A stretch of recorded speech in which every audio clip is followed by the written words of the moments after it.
श्री गणेशाय नमः। जय भोलेनाथ, जय माता की। मेरे प्रिय साधकों, ओम। भगवान श्री राम और उनके अनन्य भक्त श्री हनुमान जी का संबंध अटूट है। शास्त्र कहते हैं कि जहां जहां श्री राम का संकीर्तन होता है वहां हनुमान जी अदृश्य रूप में उपस्थित रहते हैं।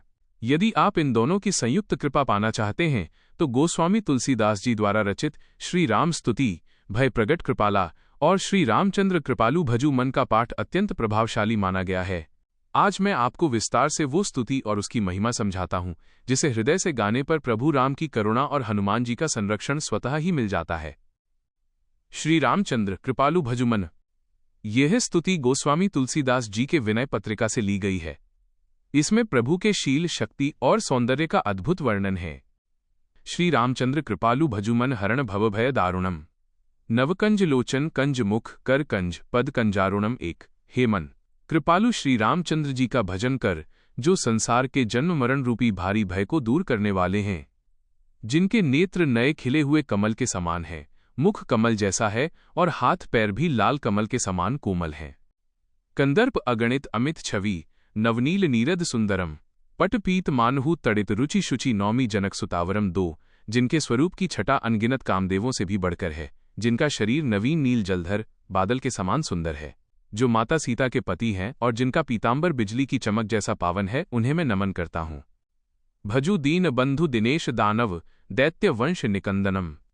रघुनंद आनंद कंद कौशल चंद दशरथ नंदनम तीन। हे मन, उन दीन बंधु का भजन कर जो सूर्य के समान तेजस्वी हैं और दानव दैत्यों के वंश का नाश करने वाले हैं।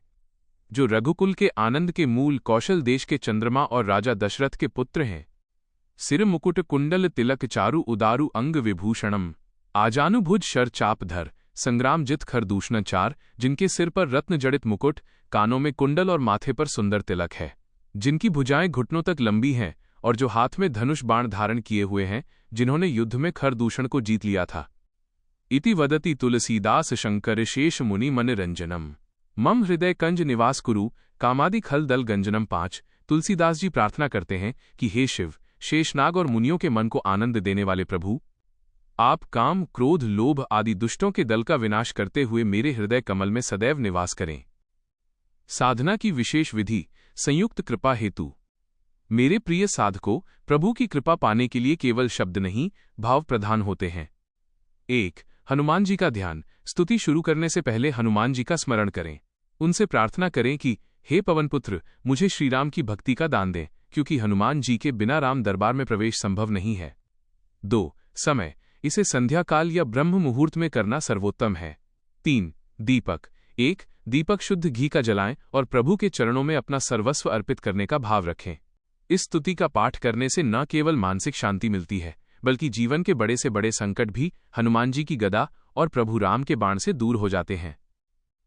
मेरे प्रिय साधकों, यदि आपको प्रभु की यह स्तुति और जानकारी अच्छी लगी हो तो इस दिव्य ज्ञान को औरों तक पहुंचाने के लिए लाइक करें, अपने प्रियजनों के साथ शेयर करें और कमेंट में जय श्री राम जरूर लिखें। हमारे चैनल को सब्सक्राइब करना न भूलें ताकि हम भक्ति मार्ग पर साथ चल सकें। क्या आप चाहते हैं कि मैं आपको हनुमान जी को प्रसन्न करने वाला कोई विशेष मंत्र भी बताऊं?